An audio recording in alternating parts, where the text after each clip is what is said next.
स्पष्ट कहिए मित्र। वर्षा ऋतु के प्रारंभ में मैंने कई वानरों से मंत्रणा की और ये आभास हुआ कहीं ना कहीं सबके हृदय में एक भय, एक अविश्वास है। मेरा तात्पर्य है कि हम जो हैं वो वानर हैं और जिसके विरुद्ध खड़े हैं ना, वो 10 दिशाओं का स्वामी लंकेश है, जिसका दास स्वयं काल और 9 ग्रह हैं।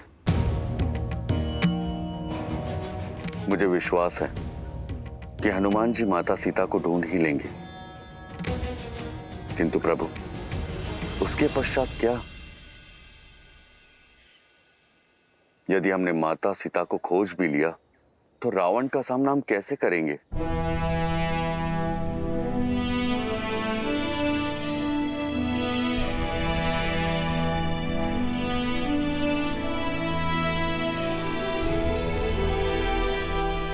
क्या आप सबको भी यही भय है?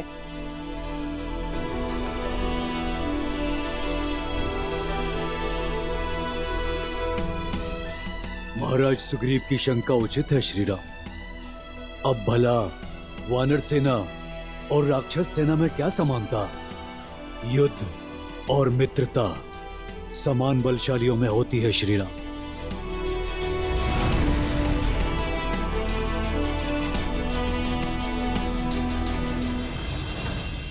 जो शक्ति में समान हो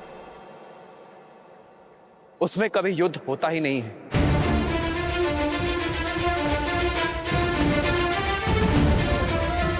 समान लोगों में तो केवल व्यापार की संधि होती है,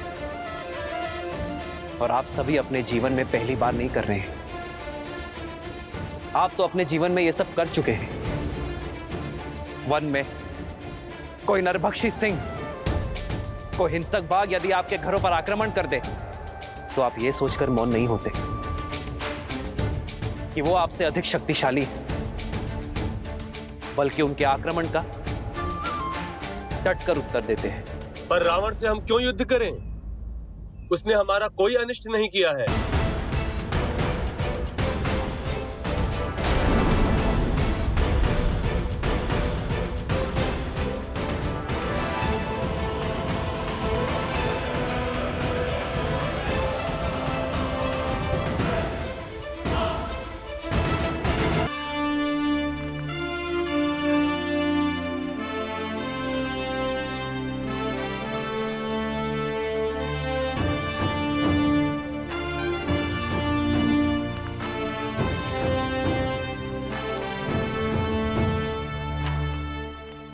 सर्प डसने से पूर्व चेतावनी नहीं देता।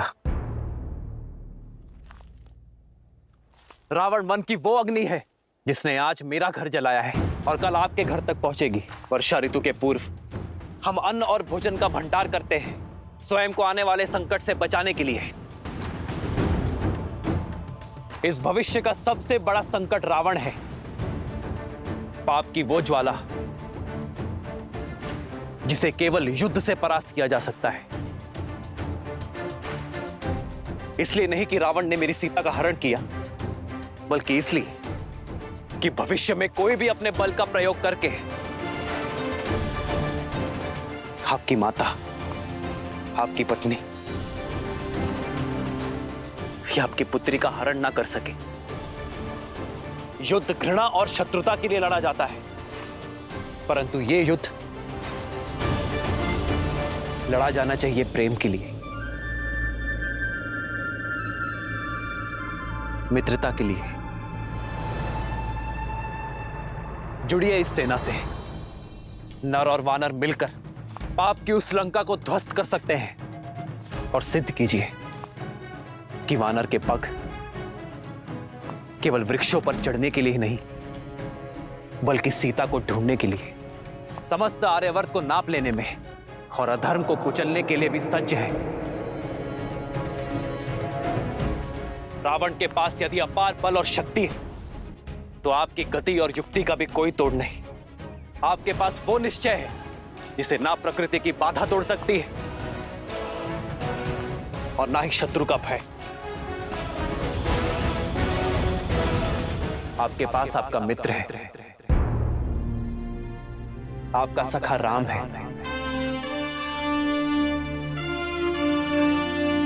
तो कहिए, क्या आप सब देंगे मेरा साथ?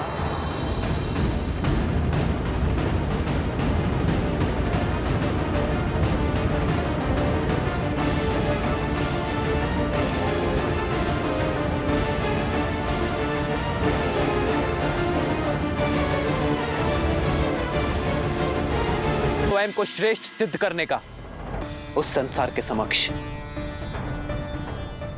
जो आपको हीन मानता है, मरकट कहता है।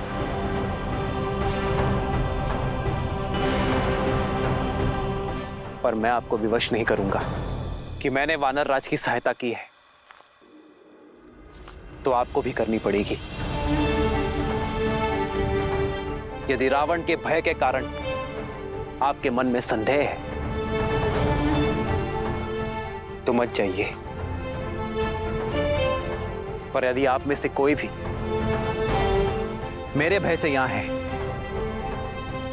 तो मैं अभी इसी क्षण आपको इस भय से मुक्त करता हूं। लौट जाइए, क्योंकि आपके समक्ष बाली का वध करने वाला वनवासी नहीं खड़ा, आपके समक्ष अयोध्या का युवराज नहीं खड़ा,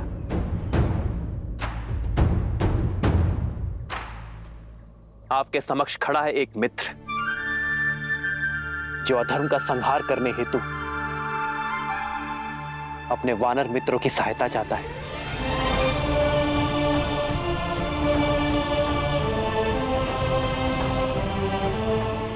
इस युद्ध में, इस प्रयाग में केवल वो आए जिसे अपने भय से लड़ना है, जो अपने भीतर के भय को मारना चाहता है।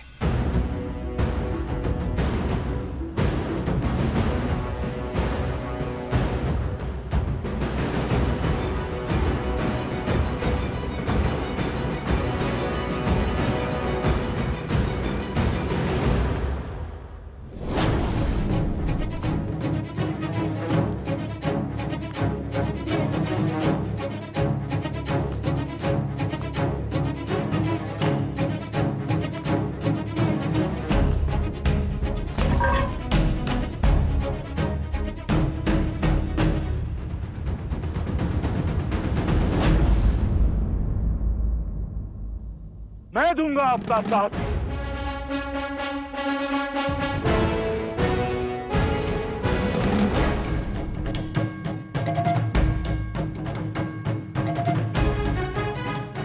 आपके धर्म और नीति ने मुझे उचित मार्ग दिखाया है।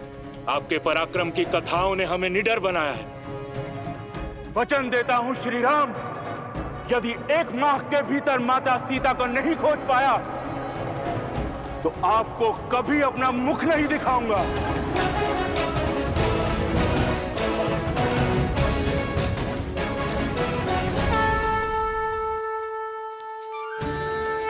हाँ श्री राम, हम भी आपके साथ हैं। हम भी आपके साथ हैं प्रभु। हम आपके साथ हैं। आपके शब्दों ने हमारे मन के हर भय, हर संदेह को समाप्त कर दिया है। हम सब आपके साथ हैं श्री राम। हम सब आपके साथ हैं श्री राम। तो भय के बीच वन में छिपकर रहने वालों का अंत हुआ। बताइए, कौन है आप? क्या है आपका परिचय? भय के लिए भयंकर हैं। हम राम के रुद्र हैं। शंकर है हम।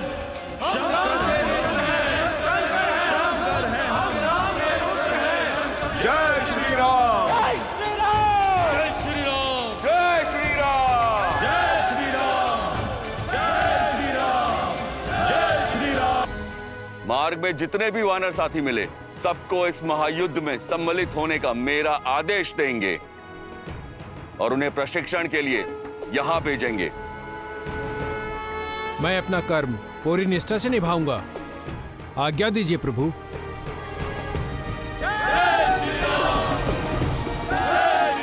महाबली अचिस्मल और अजिरमल, आप दोनों भाई पश्चिम में जा रहे दल का नेतृत्व करेंगे।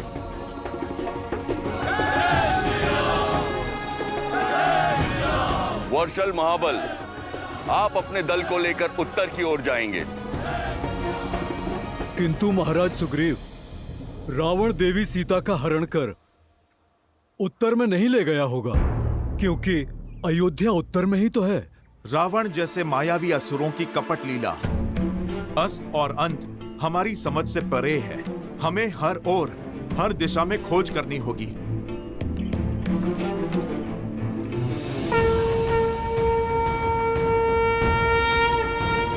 उठो वर्षलबल,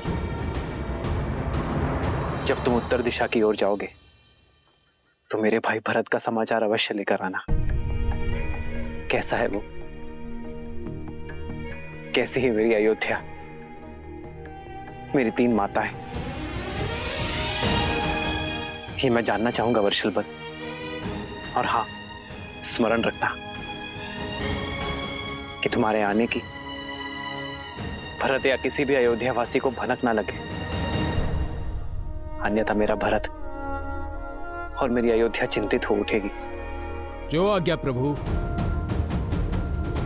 जय श्री राम, जय श्री राम, जय श्री राम। श्री राम, हमने रावण को माता सीता का हरण कर दक्षिण की ओर जाते हुए देखा था, और लंका भी कहीं दक्षिण में ही है। इसलिए दक्षिण में खोज मेरा सबसे कुशल दल करेगा, जिसका नेतृत्व अंगद के कंधों पर होगा, और साथ होंगे जामवंत, नल, नील और महाबली हनुमान। श्री गुरु चरण सरोज रज, निज मन गुरु सुधारी, बरनउँ रघुबर बिमल जसु, जो दायकु हाल चारी।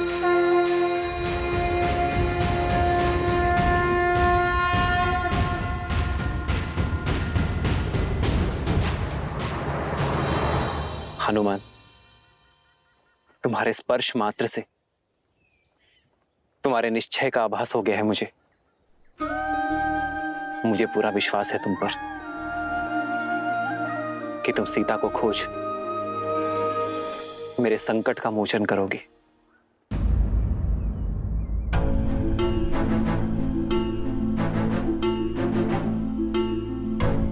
सदा सूर्य से तेजस्वी हनुमान के मुख पर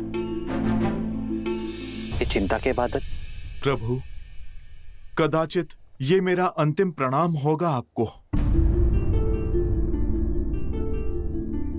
यदि मैं आपके विश्वास पर खरा नहीं उतर पाया, प्रयास में सफल नहीं हो पाया, तो ये दास दोबारा आपको अपना मुख कैसे दिखा पाएगा प्रभु?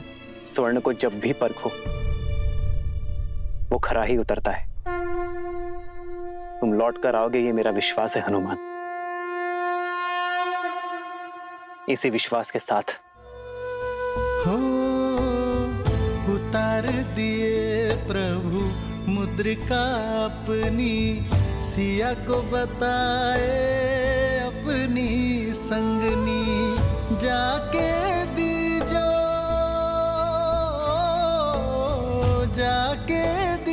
रघुवर की निशानी, जाके दीजो रघुवर की निशानी। राम सिया राम, सिया राम जय जय राम, राम सिया राम, सिया राम जय जय। ये मुद्रिका मैं तुम्हें सौंप रहा हूं हनुमान। सिया राम जय जय राम, जो मेरे लिए सीता का विश्वास है। सिया राम जय जय राम।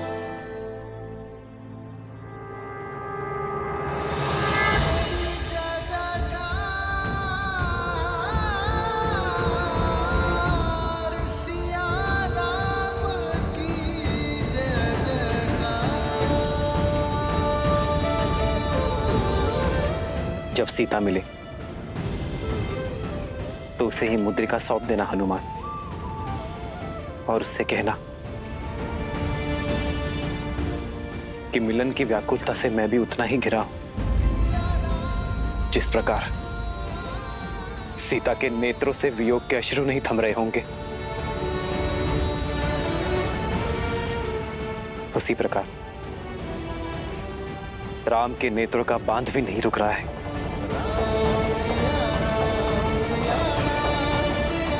उसे बताना कि उसका पता चलते ही मैं क्षण भर कभी विलंब नहीं करूंगा और शीघ्र अतिशीघ्र उसका राम उसे लेने अवश्य आएगा। इतना बड़ा उत्तरदायित्व?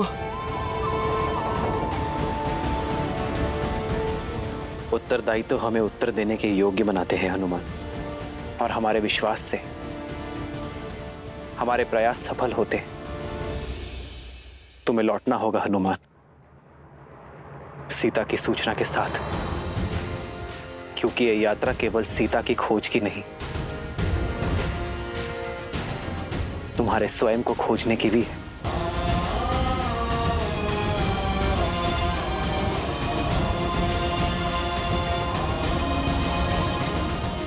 प्रभु, आप मुझे आशीर्वाद दें कि ये दास आपका कार्य सार्थक कर सके। प्रभु, तुम दास नहीं, मेरे अनुज हो हनुमान, उतने ही प्रिय जितने लक्ष्मण, भरत और शत्रुघ्न।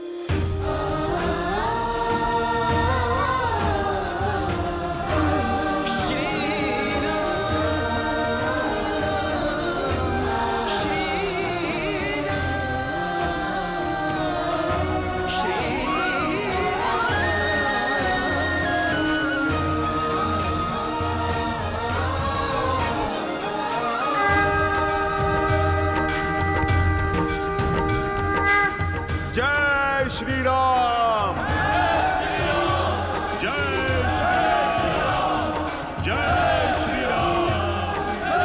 प्रतिकूल परिस्थितियों में भी धैर्य का हाथ थामे, शांति, सतर्कता और सकारात्मकता के साथ आगे कैसे बढ़ा जाए, ये कोई मेरे प्रभु श्री राम से सीखे।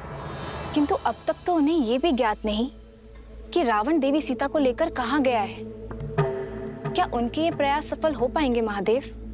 देवी, यदि मनुष्य किसी एक विचार को अपने जीवन का लक्ष्य, एकमात्र ध्येय बना ले, उसे संकल्प बनाकर अपने हृदय में बसा ले, तो कौन है जो उस मनुष्य को उसकी लक्ष्य पूर्ति से रोक सकता है? श्री राम भी वही कर रहे हैं। उनके जीवन का केवल एकमात्र ध्येय है देवी सीता को पुनः पाना। और जब मनुष्य का निर्णय दृढ़ हो जाता है तो नर नारायण हो जाता है। और ये तो कथा ही है प्रयास और विश्वास की। एक ओर है श्री राम का अथक प्रयास, तो दूसरी ओर है देवी सीता का अटल विश्वास कि उनके श्री राम आएंगे, अवश्य आएंगे।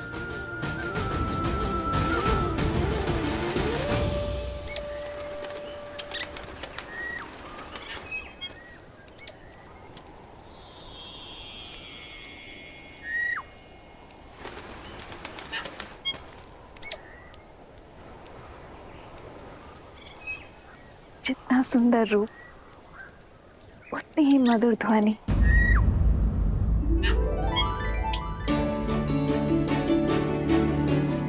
ऐसा पक्षी तो मैंने कभी नहीं देखा।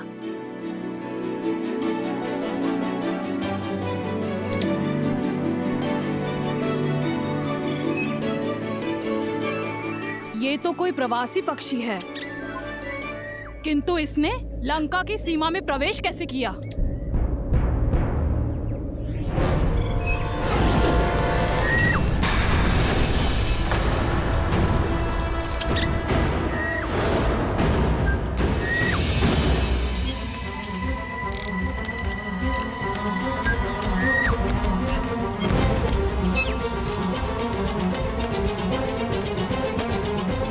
एक निर्दोष पक्षी पर किसने वार किया?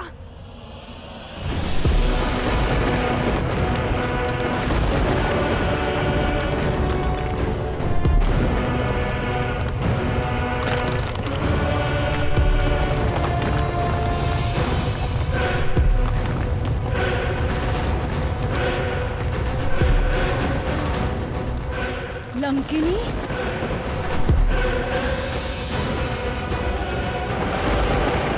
लंका की रक्षिका लंकिनी है ये। इसकी दृष्टि से बचकर एक तिनका भी लंका में प्रवेश नहीं कर सकता। मृत्यु का दूसरा नाम भय का पर्याय है लंकिनी।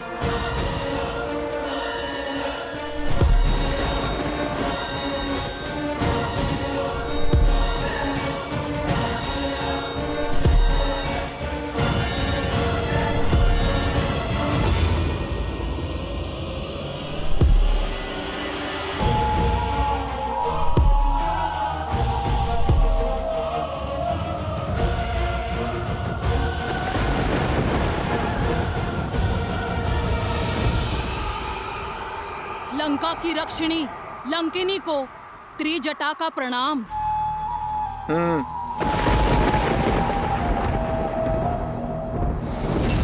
तुम सीता मेरे साथ चलो।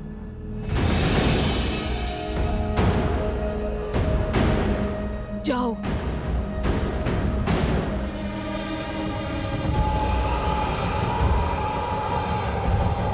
ध्यान रखना, मैं 2 बार नहीं बोलती।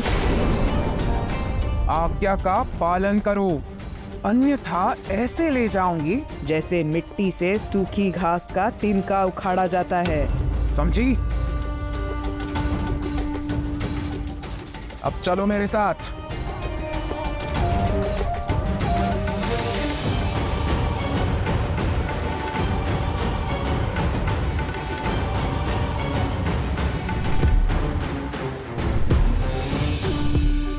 अब ये लंकिनी सीता को कहाँ लेकर गई है?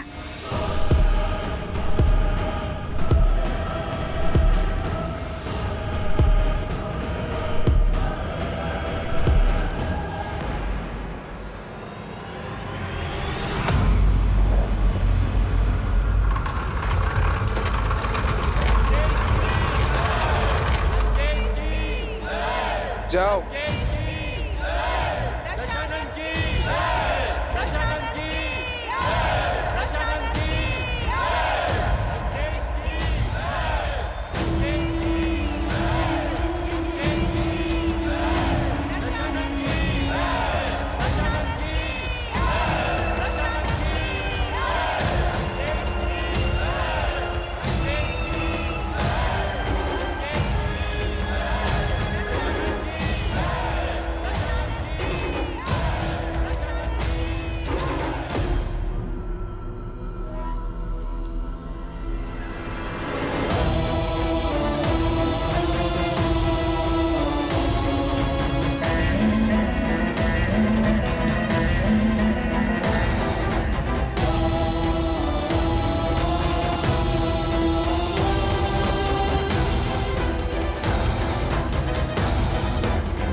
आयुष्मान भव महाराज, आपने इस वृद्ध को धन दिया। आपकी करुणा ने इस वृद्ध को जीवन दान दिया महाराज।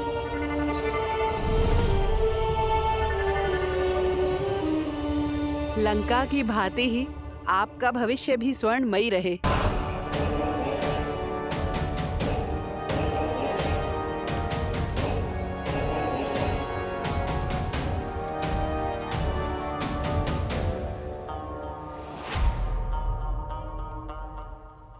आप हमारे महाराज ही नहीं, हमारे भगवान हैं। इस बालक को शक्ति और सुखमय जीवन का आशीष दें प्रभु। हमारे पुत्र के नामकरण करने की कृपा करें लंकेश।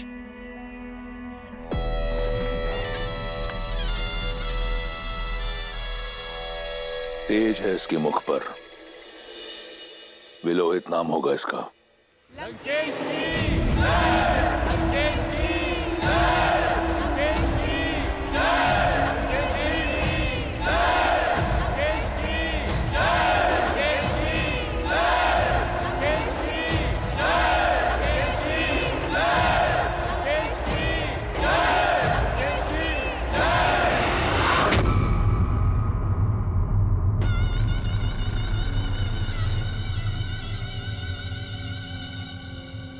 तुम्हें लगता था ना कि लंकेश ने जो पाया अपने बल से पाया। देखो अपने चारों ओर, देखो इस प्रजा को, इनके प्रति कितनी करुणा है लंकेश को। देखो लंकेश की प्रजा के मन में लंकेश के प्रति कितना सम्मान, कितना स्नेह, कितना आदर है। ये मुझे अपना महाराज नहीं, अपना भगवान मानते हैं।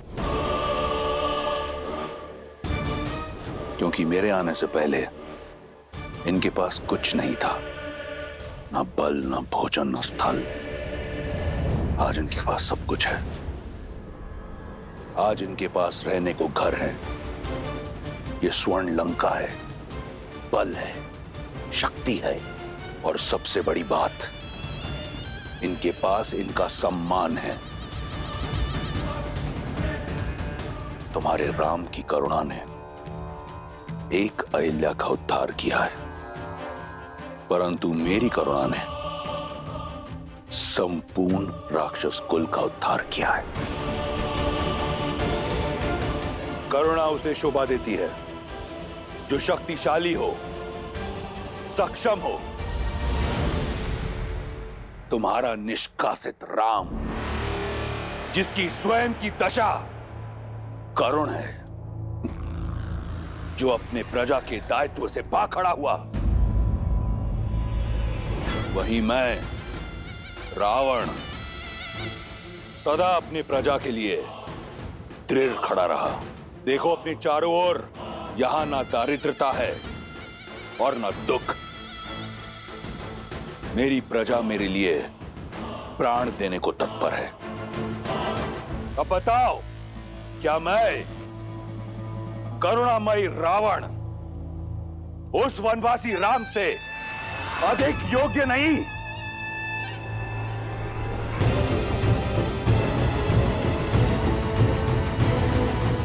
करुणा तो मुझे तुम पर आ रही है रावण। बल और ज्ञान का प्रकाश होते हुए भी अंधकार से घिरे हो तुम।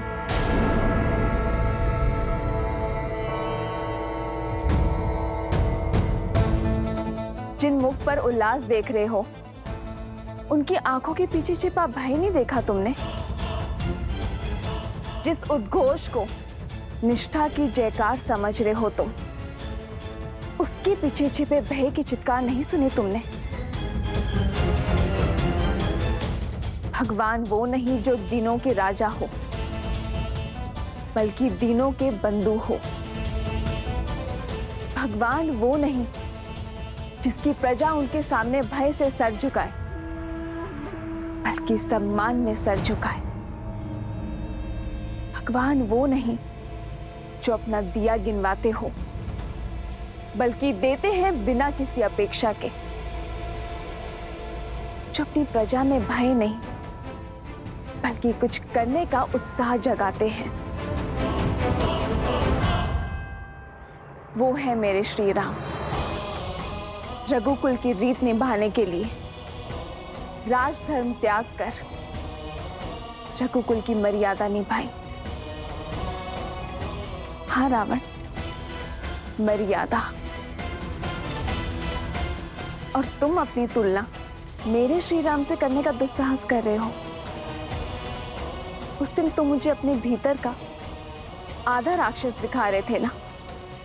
यदि तुमने अपने भीतर के आधे नर को जगाया होता, तो मेरे करुणामयी राम को समझे होते कि प्रजा का वास्तविक सुख क्या है। जिस दिन तुमने अपने भीतर के राक्षस को परास्त कर ज्ञानी ब्राह्मण को महत्व दोगे, उस दिन तुम समझोगे कि तुम्हारा चरित्र मेरे श्री राम के चरणों के धूल समान भी नहीं।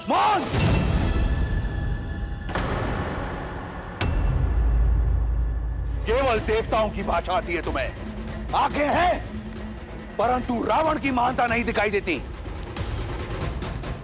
वर्षा के पश्चात यह आखिरी अवसर दे रहा था तुम्हें, परंतु तुम इस लायक नहीं कि तुम लंका की महारानी बन सको। मिथिला में तुमने जन्म लिया, परंतु अज्ञानी हो तुम। विवेक नहीं सीखा तुमने। तुम किसी राजकुल में जन्म लेने योग्य नहीं। अयोध्या की रानी क्या, तुम तो किसी की दासी बनने योग्य भी नहीं। मूर्ख। क्षमा कीजिए भैया, किंतु आप अपनी सीमा लांघ रहे हैं।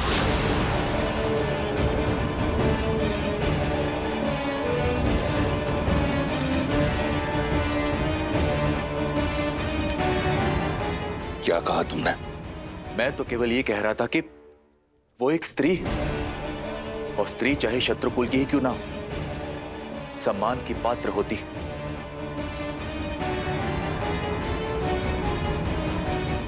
तो अब सम्मान और अपमान का पाठ मुझे एक तुच्छ विष्णु भक्त से सीखना होगा। देख लो रावण, भक्ति से शक्ति जागृत हुई है, वो भी तुम्हारे परिवारजन के मन में। सोचो, यदि ये भक्ति इस प्रजा के मन में जागृत हुई तो क्या होगा रावण? भक्ति तो लंका में केवल मेरी होगी। रावण राज में उचित वही, नीति वही, धर्म वही, जो रावण कहे, जो रावण करे। जो शीश रावण के विरुद्ध खड़ा होगा उसे राजद्रोही माना जाएगा, उसे मृत्यु का पात्र माना जाएगा।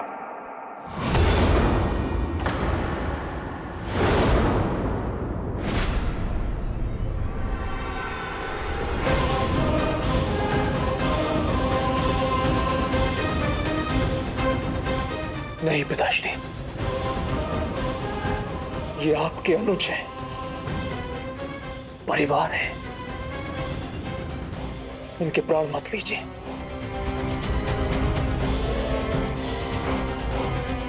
कदाचित छोड़ दिया होता उस दिन उस पर्वत के शिखर से, तो आज ये दिन देखना नहीं पड़ता। जीवित रहने का अधिकार खो चुका है ये।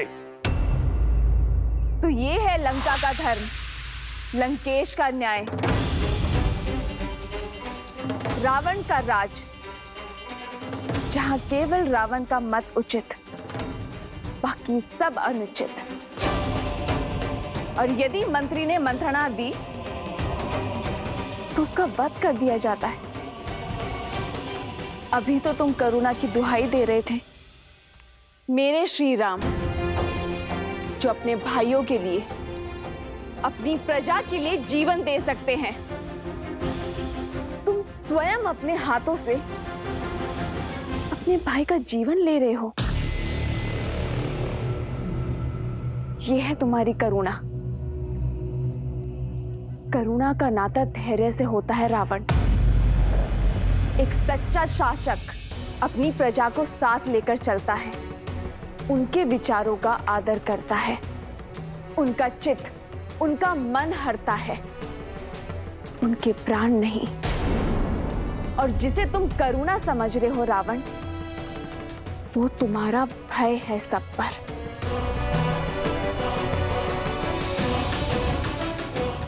ये सर भय में झुके हैं, और जो सर भय में झुकते हैं वो विद्रोह में सबसे पहले उठते हैं।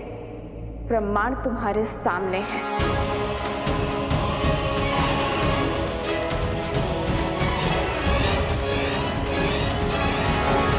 जा सकती हो तुम, जाओ।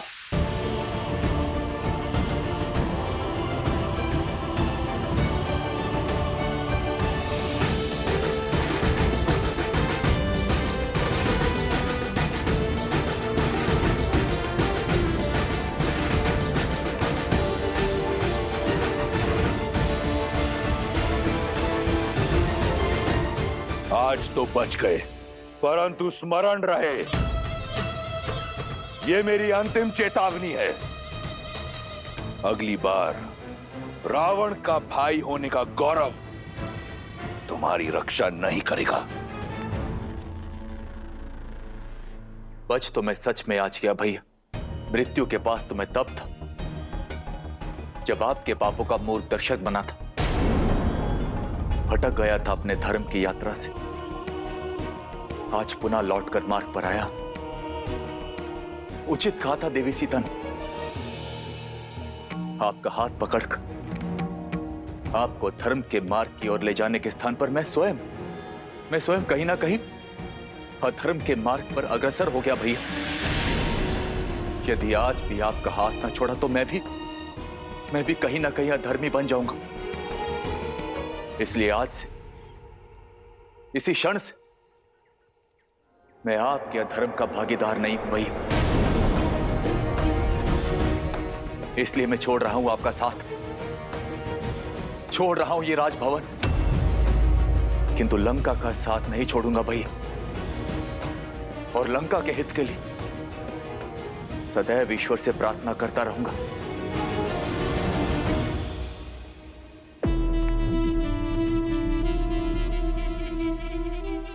लंका और लंकेश को तुम्हारी प्रार्थना की आवश्यकता नहीं। मुझे ना तुम्हारे साथ की कभी आवश्यकता थी और ना होगी। रावण स्वयं ही पर्याप्त है। उसे अपने जीवन का उद्देश्य स्पष्ट रूप से दिख रहा है। तुम जाना चाहते हो तो जाओ, चले जाओ।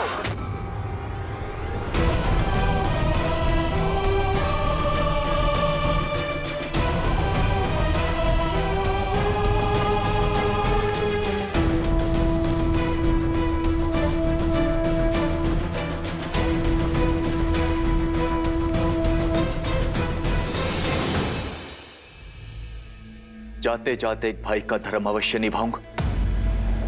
अपनी आंखें खोलिए भैया, देवी सीता के कथनों से इतना तो जान गया कि राम कोई साधारण मनुष्य नहीं है। समय रहते उनसे क्षमा मांग लीजिए, अन्यथा आपका अंत निश्चित है भैया। इससे पहले कि तुम्हारे आत्मा की शांति के लिए प्रार्थना पड़ी जाए, चले जाओ यहां से। कायर, जाओ।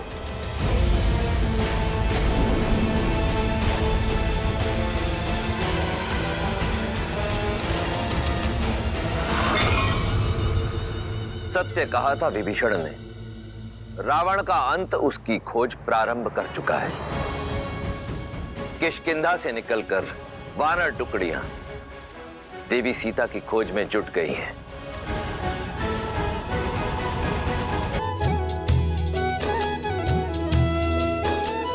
चले सकल बन खोजत, सरिता सर गिरि खोहा, राम काज ललीन मन, बिसरा तन कर छोहा।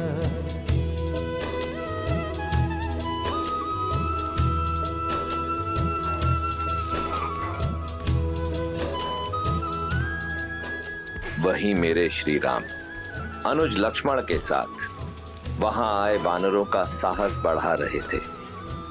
उन्हें होने वाले भीषण युद्ध के लिए सज्ज कर रहे थे। किष्किंधा की स्त्रियों की प्रेरणा का स्रोत बन रहे थे। उन्हें नेतृत्व का गुण सिखाकर सशक्त कर रहे थे। ज्ञान की लौ जला रहे थे। नारी अस्य समाजस्य कुशल वास्तुकारा अस्ति, अर्थात नारी समाज की आदर्श शिल्पकार होती है। कोई भी सभ्यता उतनी ही महान, उतनी ही आदर्श हो सकती है जितनी गुणी उसकी स्त्रियां होती हैं। देवी तारा, आप तो सभी वेदों और ग्रंथों की ज्ञाता हैं। किष्किंधा की स्त्रियों के मार्गदर्शन का उत्तरदायित्व आपको उठाना होगा। आने वाली पीढ़ियों के उद्धार का मार्ग आपको प्रशस्त करना होगा देवी।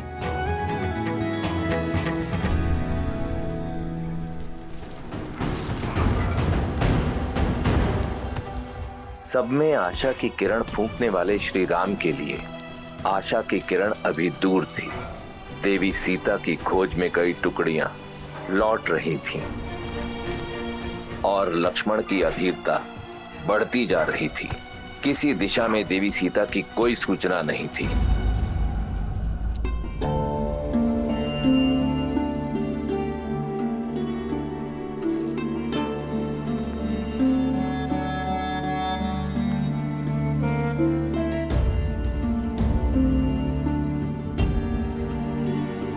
गुरु की ओर गई हुई टुकड़ी भी लौट आई है भैया। और उन्हें वहां भी भाभी मां या रावण के कोई चिन्ह नहीं मिले। भैया आप निराश हैं?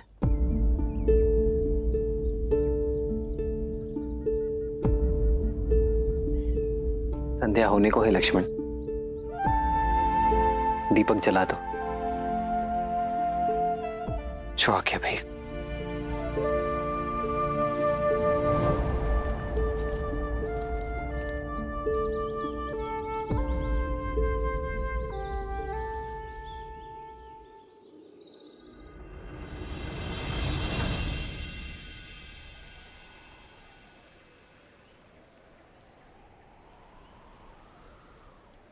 देवी,